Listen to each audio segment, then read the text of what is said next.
మార్పులు అవసరమంటూ పార్టీ బలోపేతానికి శ్రీకారం చుడుతున్నటువంటి నాయకుడు.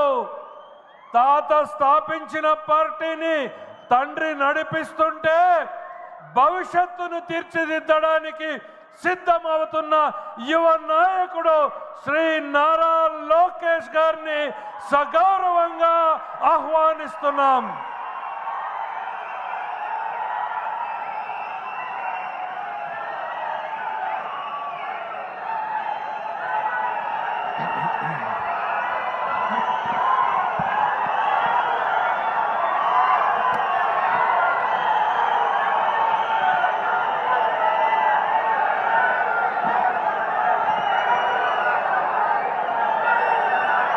జై తెలుగుదేశం, జై తెలుగుదేశం.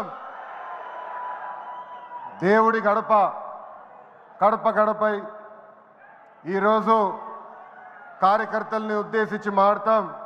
నా అదృష్టం, ఎత్తిన పసుపు జెండా దించకుండా మడిమ తిప్పకుండా తెలుగుదేశం పార్టీకి కాపలాగాసిన ప్రతి కార్యకర్తకి నేను శిరసు వంచి పాదాభివందనం చేస్తున్నాను. వేదిక పైన ఉన్న గౌరవ జాతీయ అధ్యక్షులు చంద్రబాబు నాయుడు గారికి, గౌరవ ఆంధ్ర రాష్ట్ర అధ్యక్షులు పల్లా శ్రీనివాస్ గారికి, తెలంగాణ ఆంధ్ర అండమాన్ పార్టీ నాయకులకు కార్యకర్తలకు నా నమస్కారం. విశ్వవిఖ్యాత నట సార్వభౌమ స్వర్గీయ శ్రీ నందమూరి తారక రామారావు గారు పార్టీ పెట్టిన ముహూర్త బలం చాలా గట్టిది. తెలుగుదేశం పార్టీ అంటేనే తెలుగు జాతి ఆత్మ గౌరవం. తెలుగుదేశం పార్టీ అంటేనే అన్నదాతకు అండ. తెలుగుదేశం పార్టీ అంటేనే పేదల కడుపు నిండా భోజనం పెట్టిన పార్టీ.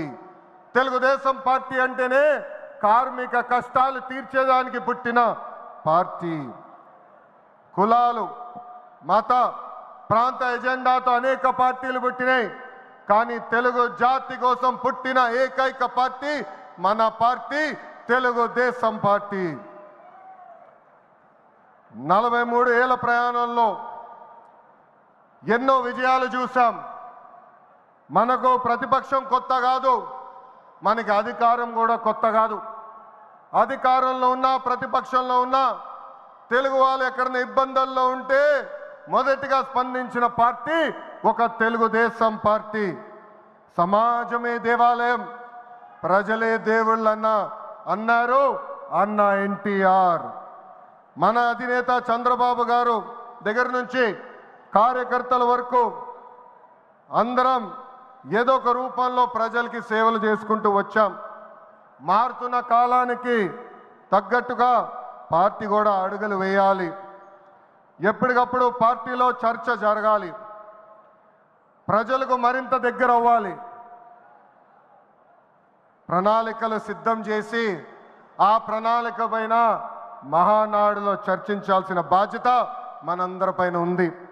పార్టీ మరొక 40 ఏళ్ల పాటు నడిపించడానికి అవసరమైన కీలక నిర్ణయాలు మనం ఈ మహానాడు వేదికగా చర్చించాలి. తెలుగువారి ఆత్మగౌరవం పార్టీ మూల సిద్ధాంతం. దీంతో పాటు మారుతున్న ప్రజల అవసరాలు తగ్గట్టుగా పార్టీలో కీలకమైన విధానం తీసుకుని రావాల్సిన అవసరం చాలా చాలా ఉంది. కాలం మారుతున్నాయి, ప్రజల అవసరాలు మారుతున్నాయి, వాళ్ళ ఆలోచనల విధంగా మనం నడవాల్సిన అవసరం ఉంది. అన్న ఎన్టీఆర్ హయాంలో ఆత్మగౌరవం అనే నినాదంతో నియంతృత్వాన్ని మనందరం తరిమికొట్టాం. మన చంద్రన్న హయాంలో ఆత్మవిశ్వాసంతో తెలుగు ప్రజల భవిష్యత్తుకు పునాది మనం వేశాం. ఇప్పుడు అదే స్ఫూర్తితో ప్రజలకు, పార్టీకి, కార్యకర్తలకు మంచి భవిష్యత్తు అందించాలన్న లక్ష్యంతో సరికొత్త నినాదాన్ని రూపొందిస్తున్నాము. దీనికోసం 6 శాసనాలు నేను ఈరోజు మీ ముందు ప్రతిపాదిస్తున్నా. నా తెలుగు కుటుంబంలో భాగంగా ఈ 6 శాసనాలు ఉంటాయి. మొదటిది తెలుగు జాతి విశ్వఖ్యాతి, 2 యువగలం, 3 స్త్రీ శక్తి, 4 పేదల సేవల్లో సోషల్ రీఇంజనీరింగ్, 5 అన్నదాతకు అండగా, 6 కార్యకర్తలే అధినేత. ఇవి మన 6 శాసనాలు. మొదటిది తెలుగు జాతి విశ్వఖ్యాతి. నేడు దేశంలోనే తెలుగుదేశం వల్ల తెలుగు వాళ్ళకు ప్రత్యేక గౌరవం, గుర్తింపు వచ్చింది.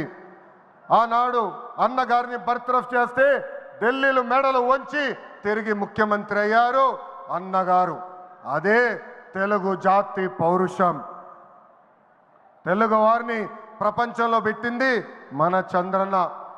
కులం, మతం, ప్రాంతం అతీతంగా అన్ని రంగాల్లో ప్రపంచంలోనే నంబర్ 1 స్థానంలో తెలుగు జాతి ఉండాలి. అన్ని రంగాల్లో మన తెలుగువారు ముందు ఉండాలి. ఇది ఎజెండాగా పెట్టుకుని మనందరం పని చేయాల్సిన అవసరం ఉంది. రెండోది యువగలం. తెలుగుదేశం పార్టీలో యువతకు పెద్ద పీట వేస్తున్నాం. వేదికమైన మీరు చూస్తే అర్థమవుతుంది. మొన్న జరిగిన ఎన్నికల్లో 164 శాసనసభ్యుల్లో 88 మంది మొదటిసారి గెలిచిన శాసనసభ్యులు ఉన్నారు. క్యాబినెట్లో కూడా తీసుకుంటే 25 మంత్రులకి ఏకంగా 17 మంది మొదటిసారి మంత్రులుగా కూడా నియమించారు గౌరవ జాతీయ అధ్యక్షులు చంద్రబాబు నాయుడు గారు.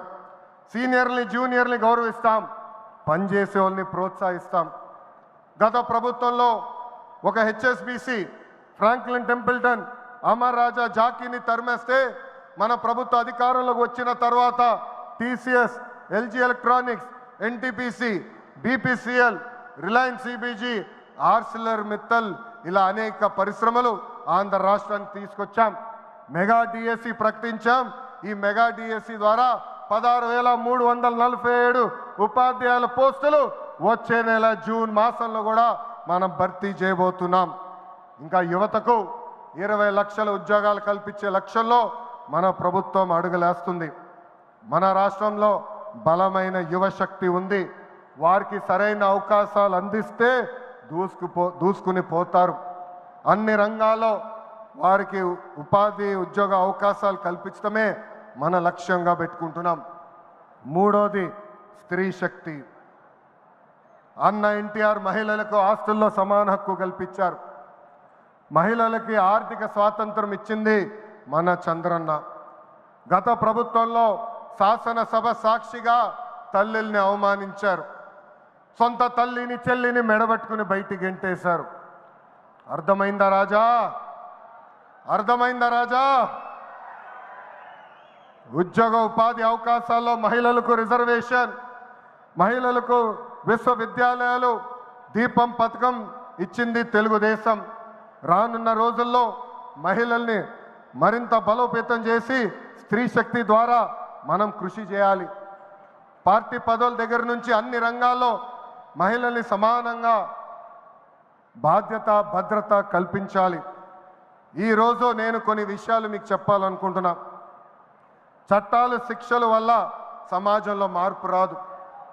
సమాజంలో మార్పు రావాలంటే మన ఇంట్లో మార్పు మొదలవ్వాలి. ఇప్పుడు కూడా మనం కొన్ని పదాలు వాడతాం.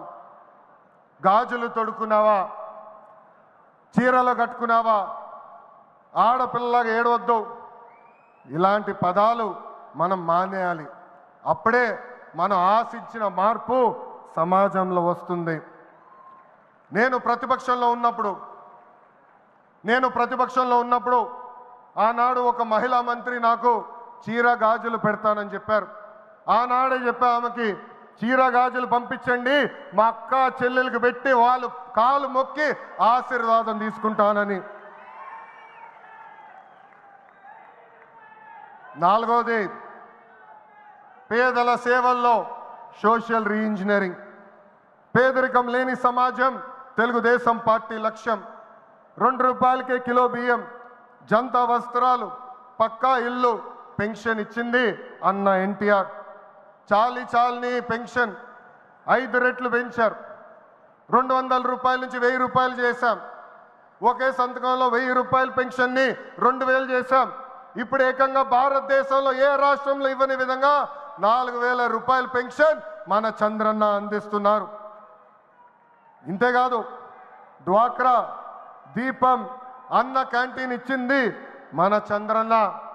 భారతదేశంలో ఏ నాయకుడు సాహసం చేయలా, కానీ మన నాయకుడు చంద్రన్న సాహసం చేసి ఎన్ని ఆర్థిక ఇబ్బందులున్నా ఇచ్చిన బాబు సూపర్ 6 హామీ నిలబెట్టుకునేందుకు ముందలికి అడుగులేస్తున్నారు. మన ప్రభుత్వ అధికారులకు వచ్చిన వెంటనే పెన్షన్ పెంచాం, మూసేసిన అన్న క్యాంటీన్లు తిరిగి ప్రారంభించాం, మెగా డిఎస్సి ఏర్పాటు చేశాం, వచ్చే నెలలో తల్లికి వందనం ఇస్తున్నాం, ఆగస్టు మాసంలో ఉచిత బస్ ప్రయాణం కూడా మన ప్రభుత్వం అందజేయబోతుంది. ఇప్పుడు ఏకంగా P4 కాన్సెప్ట్తో పేదరికం నుంచి కుటుంబాలు బయటికి తీసుకొచ్చేందుకు చేయూత అందిస్తున్నారు మన చంద్రన్న. తెలుగుదేశం పార్టీ ఆవిర్భావం తర్వాత బడుగు బలహీన వర్గాలకి ఆర్థిక రాజకీయ స్వాతంత్రం వచ్చింది. పార్టీకి పునాదిగా ఉన్న మన బీసీలకి ఏకంగా స్థానిక సంస్థల ఎన్నికల్లో 33% రిజర్వేషన్ అందించింది తెలుగుదేశం పార్టీ. అందరికీ ఆమోదంతో ఏకంగా వర్గీకరణ చేసింది కూడా తెలుగుదేశం పార్టీ. అందుకే ప్రతి వర్గానికి న్యాయం చేయాలి, సోషల్ రీఇంజనీరింగ్ చేయాలనే లక్ష్యంగా మనందరం పెట్టుకోవాల్సిన అవసరం ఉంది. ప్రస్తుత పరిస్థితుల్లో అన్ని కులాలకు సామాజిక సమన్వయం కూడా అవసరం ఉంది. 5వది అన్నదాతకు అండగా. రైతులు లేకపోతే సమాజమే లేదు. ఈ సిద్ధాంతం బలంగా నమ్మే పార్టీ తెలుగుదేశం పార్టీ. అన్న ఎన్టీఆర్ గారి దగ్గర నుంచి మన చంద్రన్న వరకు రైతుల జీవితాలు మార్చేందుకు కృషి చేశారు. డ్రిప్ ఇరిగేషన్ దగ్గర నుంచి ఇరిగేషన్ ప్రాజెక్టుల వరకు, సబ్సిడీ హార్టికల్చర్ వరకు ప్రోత్సహించింది తెలుగుదేశం. ఈరోజు మనం ఆక్వా, పామాయిల్, కోకో రంగంలో మనం నంబర్ 1 ఉన్నాం. మామిడి, జీడి పంటల్లో 2వ స్థానంలో ఉన్నాం. దీనికి కారణం తెలుగుదేశం పార్టీ. అన్నదాతకు తెలుగుదేశం ఎప్పుడు అండగా ఉంటుంది. పొగాకు, కొక్కో, మిరప ధరలు పడిపోతే ఏకంగా గిట్టుబాటు ధర ప్రకటించిన నాయకుడు మన నాయకుడు చంద్రబాబు నాయుడు గారు. బంగారం లాంటి భూములు మన రాష్ట్రంలో ఉన్నాయి. వ్యవసాయం కరెక్ట్గా ప్రమోట్ చేస్తే బంగారం పండించే శక్తి మన రైతుల దగ్గర ఉంది. అందుకే అన్నదాతకు అండగా అనే విధానాన్ని మనం అమలు చేయాలి. ఆ రోజు నాకు మనసుకు దగ్గర ఉండేది కార్యకర్తలే అధినేత. ఒక అంజిరెడ్డి తాత, ఒక మంజుల, ఒక తోట చంద్రయ్య నాకు స్ఫూర్తి. ఆనాడు పొంగనూరు నియోజకవర్గంలో అంజిరెడ్డి తాత స్థానిక సంస్థ ఎన్నికల్లో నామినేషన్ వేసేదానికి వెళ్తే ఆనాటి పాలకులు అడ్డం తిరిగారు. తొడగొట్టి మీసాలు మిలేసి రండి నేను నామినేషన్ వేసి చూపిస్తానని చెప్పారు మన అంజిరెడ్డి తాత. బూత్లో రిగ్గింగ్ జరుగుతుందని బూత్కి వెళ్ళి కూర్చుంది మంజుల. ఏకంగా మంజుల గారు ఉంటే బూత్ రిగ్గింగ్ జరగదని ఆమె పైన దాడి చేశారు. రక్తం గారుతున్నా భయపడలేదు. చివరి ఓటు పడే వరకు, ఈవీఎం బాక్స్కి తాళం వేసే వరకు ఆ బూత్లో నిలబడింది మన అక్క మంజుల. ఇంకా తోట చంద్రయ్య గారి గురించి ఎంత చెప్పినా తక్కువే. మనందరం చూసాం, నడివీధిలో ఆనాటి పాలకులు తరిమి తరిమి కొట్టారు. ఏకంగా డివైడర్ పెట్టి కత్తిని గొంతుకు పెట్టారు. ఒక్కసారి వాళ్ళ నాయకుడికి జై చెప్పమంటే జై తెలుగుదేశం, జై చంద్రబాబు నాయుడు అని చెప్పి ప్రాణాలు పోగొట్టుకున్నాడు తోట చంద్రయ్య. ఈరోజు నేను ఈ సభాముఖంగా గర్వంగా చెప్తున్నా, ఆంధ్ర రాష్ట్రంలో ఎప్పుడు జరగని విధంగా తోట చంద్రయ్య కొడుకు కూడా ఈరోజు మన ప్రభుత్వ ఉద్యోగం ఇచ్చింది. అందుకే తెలుగుదేశం పార్టీలో కార్యకర్తలే మన అధినేత. ఈరోజు మేమందరం ఈ వేదిక మీద నుంచున్నామంటే దానికి కారణం తెలుగుదేశం పార్టీ కార్యకర్త చెమట. ఆనాడు చంద్రబాబు గారు ఒక్క పిలిపిస్తే బాబు షూరిటీ భవిష్యత్ గ్యారంటీ చేశారు. నేను ఆనాడు నియోజకవర్గానికి వచ్చి మాట్లాడా, శంఖారావం చేయాలి, ప్రతి గడప తొక్కాలంటే మీరందరూ తొక్కారు. అందుకే కార్యకర్తలందరూ చెప్తున్నా, నాయకుల చుట్టూ తిరుగుతాం కాదు, ప్రజల చుట్టూ తిరగండి, మిమ్మల్ని ఎత్తుక్కుంటా వస్తుంది ఈ తెలుగుదేశం పార్టీ. కార్యకర్తలే తెలుగుదేశం పార్టీ బలం బలగం. దేశంలో ఏ ప్రాంతీయ పార్టీకి లేని విధంగా 1 కోటి మంది సభ్యత్వం, 1 కోటి మంది కుటుంబ సభ్యులు ఒక తెలుగుదేశం పార్టీకే సొంతం. కార్యకర్తలకు అండగా నిలబడింది తెలుగుదేశం పార్టీ. నేను అనేక సార్లు చెప్పా, 2004లో ఆనాటి కాంగ్రెస్ పాలకులు అనంతపూర్ జిల్లాలో ఒక్కొక్క కార్యకర్తను చంపేస్తున్నారు. అది చూసి చంద్రబాబు నాయుడు గారు వాళ్ళ పిల్లలు ఫ్యాక్షన్లోకి వెళ్ళకూడదని ఏకంగా గండిపేటలో ఎన్టీఆర్ మోడల్ స్కూల్ ఏర్పాటు చేశారు. నాతో కన్నా కార్యకర్తల పిల్లలతో ఎక్కువ సమయం ఆయన గడిపారు. ఆనాడే ఆయన అడిగాను, ఇది న్యాయమా, నాతో సమయం గడపాలి కదా అని. ఆయన ఒకటే అన్నారు, ఆ పిల్లలకి తల్లిదండ్రులు లేరు, ఫ్యాక్షన్ దాడిలో చంపేశారు, వాళ్ళ కళ్ళల ముందర చంపేశారు, వాళ్ళకు ఒక తండ్రిగా నేను నిలబడాలి, అది నా బాధ్యత అని చెప్పిన వ్యక్తి చంద్రబాబు నాయుడు గారు. యువగలం పాదయాత్రలను కలిసా, వాళ్ళ కష్టాలు నేరుగా నేను చూసా. చంద్రబాబు నాయుడు గారు చేసిన సేవ ఆ పిల్లలు ఈరోజు కూడా మర్చిపోవట్లేదు. కార్యకర్తల కష్టం వస్తే మొదటిగా స్పందించిన పార్టీ తెలుగుదేశం పార్టీ. అలాంటి కార్యకర్తలకి అనేక సంక్షేమ కార్యక్రమాలు చేస్తున్నాం.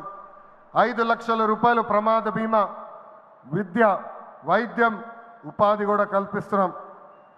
జాతీయ అధ్యక్షుల పిలుపు మేరకు అలాంటి కార్యకర్తలు ఆదుకునేదానికి, వాళ్ళ సొంత కాలుపై నిలబడడానికి, వాళ్ళకి ఆర్థిక స్వాతంత్రం వచ్చేదానికి ఒక ప్రణాళిక కూడా మేము రూపొందిస్తున్నాం. ఈ 6 శాసనాలు మనకు కీలకమైంది. వేదికమైన పెద్దల దగ్గర నుంచి నా ముందలున్న తెలుగుదేశం పార్టీ కుటుంబ సభ్యులందరినీ ఒక విషయం తెలపాలనుకుంటున్నా. కష్టకాలాలు వస్తాయి, మన రోజు కొన్ని నిర్ణయాలు తీసుకోవాల్సి వస్తుంది. ఒక మంత్రిగా, జాతీయ ప్రధాన కార్యదర్శిగా నేను కూడా కొన్ని నిర్ణయాలు తీసుకోవాల్సిన అవసరం ఉంటుంది. అప్పుడు ఈ 6 శాసనాలు మనందరం చదువుకుని ఆ 6 శాసనాలు చెప్పిన మార్గమే మనందరం ఎంచుకోవాలని ఈ సభాముఖంగా కార్యకర్తలకి, వేదికమైన ఉన్న నాయకులందరికీ నేను పిలిపిస్తూ, నా తెలుగు కుటుంబం ఈ 6 శాసనాలు నేను ప్రతిపాదిస్తున్నాను. ఈ ప్రతిపాదన మీరందరూ బలపరచాలని ఈ సభాముఖంగా కోరుకుంటూ, నాకింత అద్భుతమైన అవకాశం ఇచ్చిన నా ప్రాణ సమానమైన కార్యకర్తలందరికీ పేరు పేరున నా హృదయపూర్వక ధన్యవాదాలు తెలుపుకుంటూ మీ అందరి దగ్గర నుంచి సెలవు తీసుకుంటున్నా. జోహార్ అన్న ఎన్టీఆర్, జోహార్ అన్న ఎన్టీఆర్. చంద్రబాబు నాయుడు గారి నాయకత్వం, చంద్రబాబు నాయుడు గారి నాయకత్వం. జై తెలుగుదేశం, జై తెలుగుదేశం. వందే వందే, జై హింద్.